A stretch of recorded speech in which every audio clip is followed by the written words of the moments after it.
Hello everybody, Gaurav Sharma this side, and once again you are watching me on Literacy Satta. As I was giving classes related to MPPSC Assistant Professor's interview, so in the same queue we are moving forward with a new, I should say, module over the interview session. So I have given you a lot of information related to it already that you can check on in previous videos.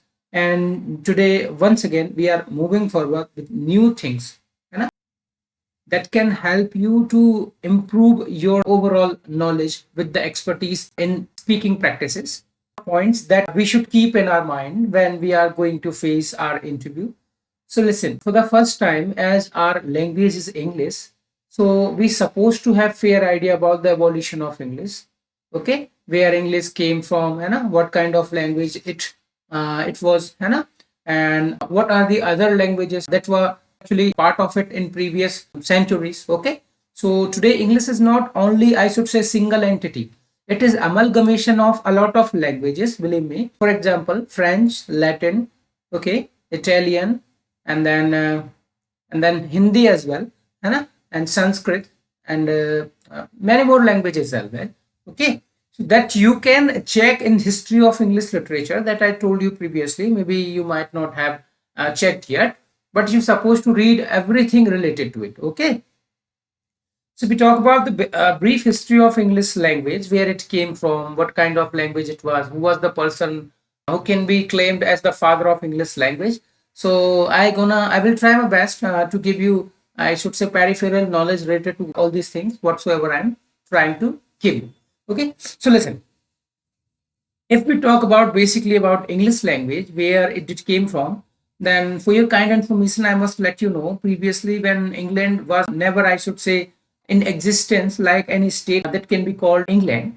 Okay, that time there was an island, and there some people were living from a long time, and they were like tribes. Okay, they were not, I should say, a very developed kind of people. They were not like that actually. So what I mean to say that they were using a simple language that today in developed form we are calling English. Okay, and those who are living on that island was known as England people. Okay, so that afterward turned out to be England. Okay, so if we talk about the evolution of English language, then we can see a lot of things, a lot of changes in the language. For example, listen. Previously, the people who were originally inhabitant of England, so actually they were living just like tribes. So they were not that much rich, or I should say, very good at writing or speaking. So there are not many high traces about the language variation or what kind of language was being spoken at that time. But if we talk about the, I should say, the scenario that we got to know from a lot of historical captures of history of English literature. For example, William Henry Hudson's, and David Duchess, and etc. etc. So there, what you will see one thing that England was invaded by, I should say, Roman people, and they were simply governing them. So all because of it, they got influence from Roman people. So I can easily say so that they were totally influenced by a Greek, or I should say Roman tongue. So all because of it, English language come in touch of Roman accent, Roman terminologies, for example, words associated to church, and along with it, there are many more things. When you go through the history of English literature, there you will get at all. Okay.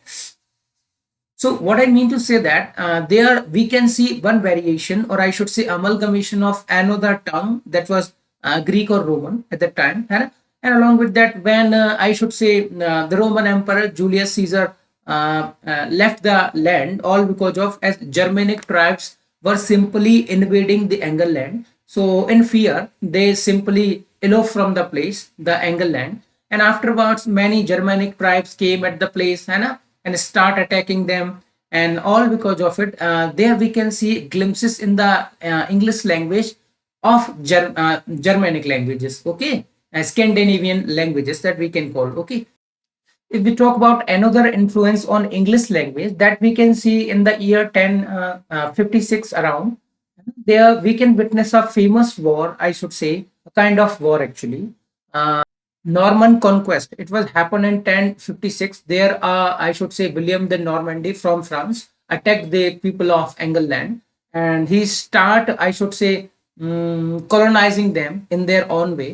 Okay, so what he did simply one thing, that he was forcing his own tongue to the English people, and all because of it, we can see a influence of French language as well on the English language. Okay, so this was the basic information I was trying to give you related to the influence of other languages on English language. So inseparably, we cannot say so that English was only a single entity, because it is amalgamation of a lot of languages. Okay, so this was the basic information what I was intended to give you. It was just, I should say, sketch I draw before you. It is not fully furnished information actually. So what you will do simply, just do one thing. I already gave you idea, and I'll let you know a lot of books related to English literature. Okay, so what you will do, you just try to read out things about the evolution of English language. Already I given you a lot of information related to that, and so this is how English language was evolving with the time. And we should have already a fair idea about the evolution, or I should say level of English language in India, that we is supposed to have fair idea about the Boots Dispatch, that was presented by Mr. T.B. Macaulay.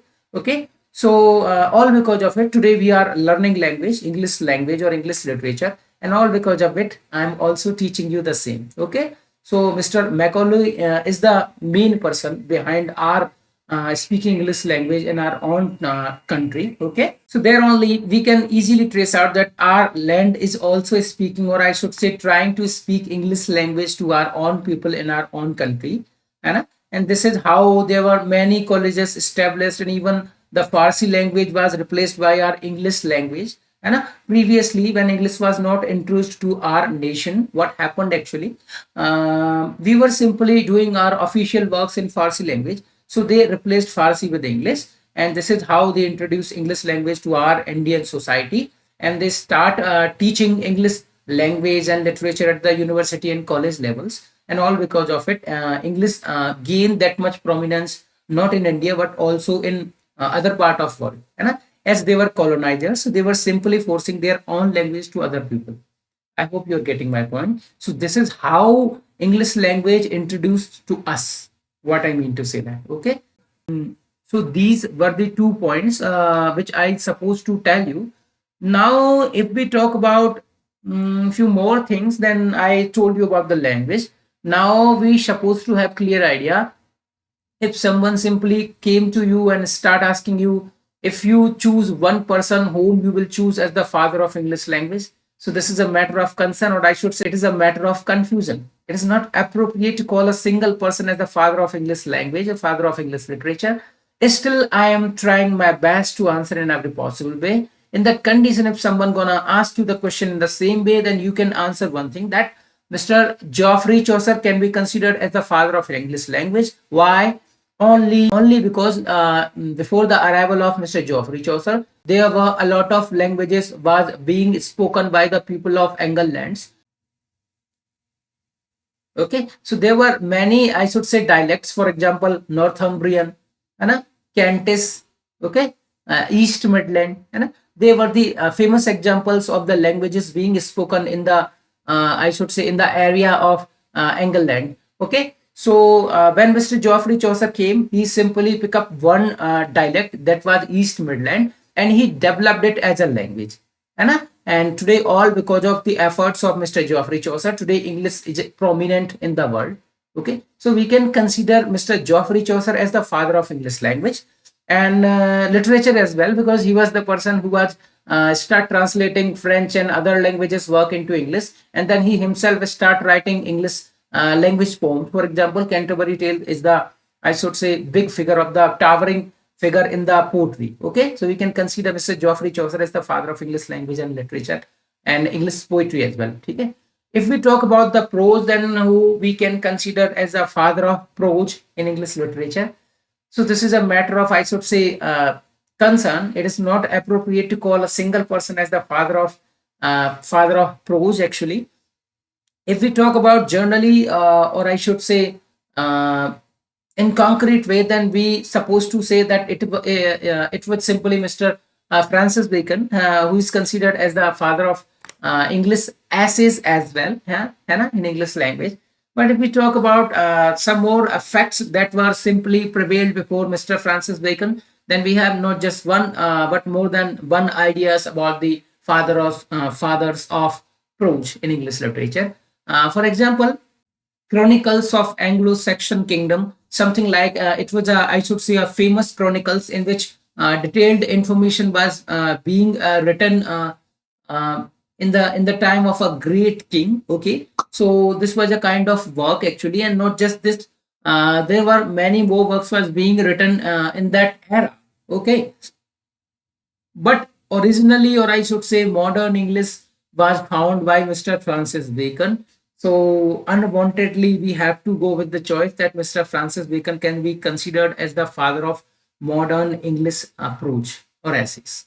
Okay, this is just a perspective. An interview is all about perspective. Just listen this thing and keep it in your mind. If a person who is just listening you, who is before you, and you are answering something, it is not certain that he must convince with your thought. Okay, so do not try to always, I should say, pull him down. Okay, because it is not like that. You cannot satisfy each and every single person. Okay, it is just a perspective. You have your own perspective. I have my own perspective. Whatever I am sharing with you, it is my perspective. And according to my perspective, whatever I am speaking to you should be fine. Okay, and if it is not according to you, or I should say it is not fit according to you, then no issue, you can generate your own viewpoint or point of view. Okay, then try to fetch out some more things, then include in the speech, and then you can express yourself before the interviewer. This is like that. Okay, so I gave you two ideas about the, I should say, the who is father of English language, or I should say who is father of English literature, or I should say who is father of English poetry, and then I switches to who is father of prose. Okay, and now I'm moving forward with one more thing, that is fiction novel. Okay, who is father of English novel? This is a matter of concern actually, Anna. Listen, if we talk about authors, there were many authors who were practicing it, not just one. Okay, so if we talk about, you must have heard a famous work that is Don Quixote by Miguel de Cervantes. It was being written, I should say, in a novel form actually, but originally produced in Spanish language. Okay, and then later on it was translated into English language. So sometimes people consider it as a first and foremost novel published in any language. Okay, and along with that, when we move forward, we witnessed a famous work, Life of Jack, written by Mr. Thomas Ness. It can also be considered as the precursor of novel. Okay, there are many more debated points about that. Then we move forward, we will witness a famous work written by Miss Afra Ben, that was Orunuku. So it can also be considered as the precursor of novel. I'm saying now, it is all about perception. It is all about perspectives. The way you are putting out things, it can be. Listen, there is no straight line that a literature, or I should say, a book, especially work written on this parameter only. It can be fluctuate like this. Okay, so there is no limitations. Okay, whatever I am giving you, it is my own creation. Okay, so you can consider these people also, I should say, precursor of novels. And along with that, when we move forward, we will also see a lot of examples. For example, Mr. Daniel Defoe, he has written a famous work, Robinson Crusoe, which was published around, I should say, 7040 maybe, or 7012. I'm sorry, it is 7012. Okay, so what I see is that it is, I should say, historical work. So sometimes people found it debated, as it was simply based on the life of Alexander Selkirk, a person who was, I should say, a person who used to roam in other islands, something like that. Okay, so this can also be considered as the precursor of novel. Then we move forward, there we will witness Samuel Richardson and Henry Fielding and Tobias Smollett, so on and so forth. So this was basically, I gave you information about the rise of novels, or I should say, who can be considered as the father of English novels. This is actually a debated point. I cannot take one single name, but still, if someone pressurized me to take one name, then in that case, I can choose one person as the Daniel Defoe. If Daniel Defoe is not appropriate according to the interviewer, then I will go to Samuel Richardson. So this was the basic information what I intended to give you over the subject of I should say rise of different genres of literature. Okay. So now what left? Now left drama, whom you will consider as the father of English drama. So obviously we have no other choice to take name of Mr. Master William Shakespeare. We have no other choice as he has surpassed all the ages of English literature. Even in today's until today's era, there is no one who surpasses Mr. William Shakespeare in the mastery of language. Listen, there are a lot of reasons behind calling Mr. William Shakespeare as the father of English drama. You won't even believe that he himself given not just a few words but a lot of words to English dictionary. And he was the person whenever he tried to express something sad, he automatically became sad. And that is what the quality of Mr. William Shakespeare. So we can consider Mr. William Shakespeare as the father of English drama. Okay. If we talk about in modern sense, who is the father of modern English drama, then in that case, we can use a simple person. I have already told you actually in the series of MPPSC, and he was Mr. George Bernard Shaw. If we talk about who's father of modern drama in the world, then we supposed to go to Mr. Henry Gibson, a famous author who has written a famous book, A Doll's House. And it is very much prescribed in a lot of university syllabuses. Okay, so this was also a point I intended to give you. Now I have discussed a lot of things in this series, and I hope so that this video is more than enough for today. And if you like the video, then please try to do subscribe and like and share. And do one more thing. Whatever I'm giving you, whatever I'm trying to giving you, if you are satisfied with that, then it's fine. If you are not satisfied with that, then try to search for things which will make you satisfied. Okay. This is just a basic information. Okay. It is not like that I prepared on something and I'm just giving you a lecture. It is not like that. Whatever I have in my brain, I'm just projecting before you. This is the whole trajectory of my knowledge. I hope you're getting. Okay. So मैं समझता हूँ आपको थोड़ा बहुत कुछ समझ आया होगा और क्वेश्चन इसी प्रकार से बनते हैं जैसे मैं एनालाइज करके आपको बताता जा रहा था। उम्मीद करता हूँ आपके लिए ये सेशन हेल्पफुल होगा। यदि हेल्पफुल रहा हो तो इसे लाइक कर दीजिएगा और अपनों के साथ शेयर कर दीजिएगा जो भी लोग इंटरव्यू की तैयारी कर रहे हैं उनके साथ भी। चलिए मैं आपसे मिलता हूँ अगले लेक्चर में, तब तक के लिए बाय, धन्यवाद, थैंक यू।